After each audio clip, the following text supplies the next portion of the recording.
Hi guys, Mark here, Celtic Crossbows. I'm doing an interim video for somebody this morning who wanted tips on assembling his SS Viper.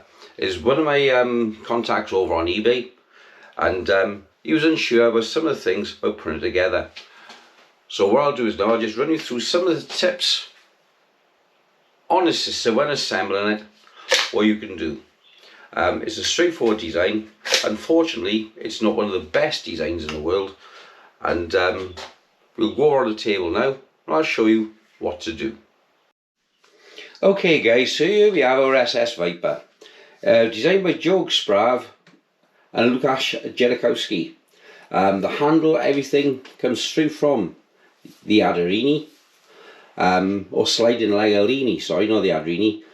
The Adderini obviously being the pistol bow version, this was the crossbow version. So the handle, everything is a direct copy from the Lego Leanie, along with the magazine system. Just pulls up, drop your bolt, and away you go.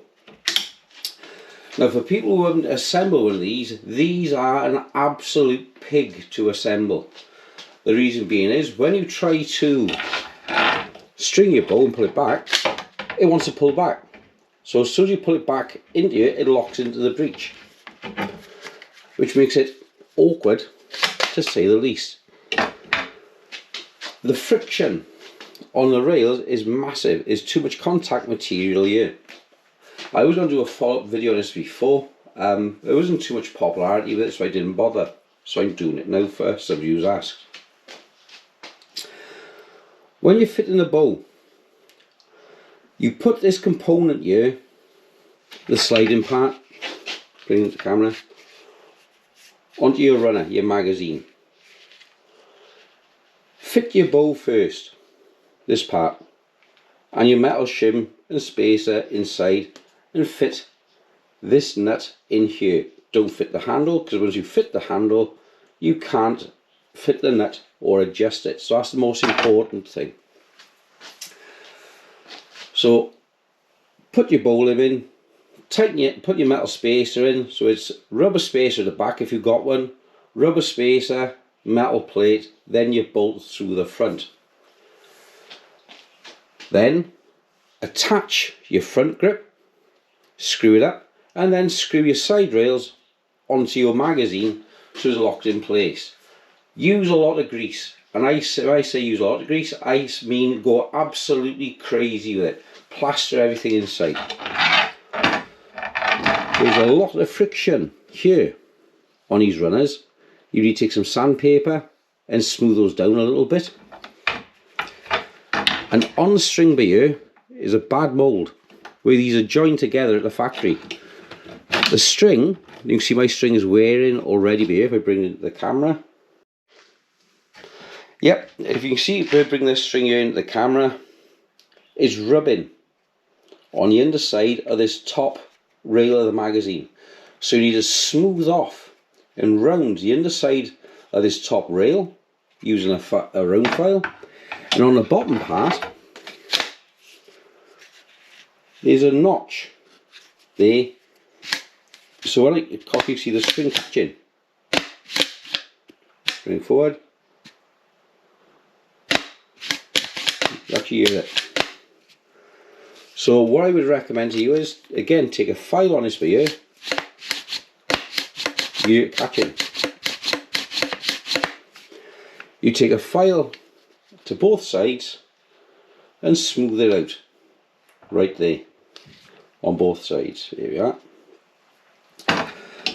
Once you've got that done then, you can fit your bowstring. Now this is a pain in the ass if you don't have a bowstringer. So get yourself a bowstringer. Locate it on the front here and on the back here, and cock it as you would normal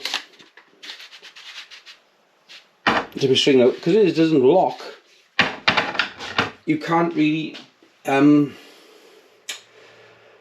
feed the other one through because it's not locked at the same time. So you really need two people to string this. You pull it back on the stringer while somebody else puts the string through to lock it in. The caps are incredibly loose, so you have to use a piece of cardboard to lock it in. There's a lot of design faults with this bow. The front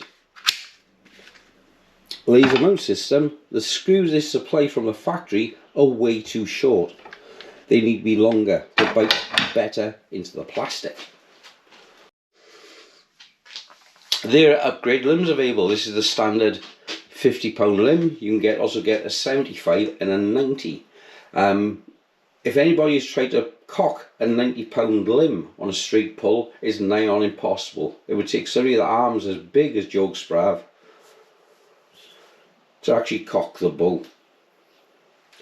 I think I've covered just about everything. The trigger goes together really easily. I'll use plenty of grease in it. Basically just grease everything in sight. The front rails down here, everything. Where it all runs down, just grease everything to death. That's all you can do with it really. It's a fun little bow. I've enjoyed using it. But I would seriously consider going for an Adarini. For more fun and more use. This is faster firing, Adarini, much better build quality and better 3D printing. Thanks and bye bye.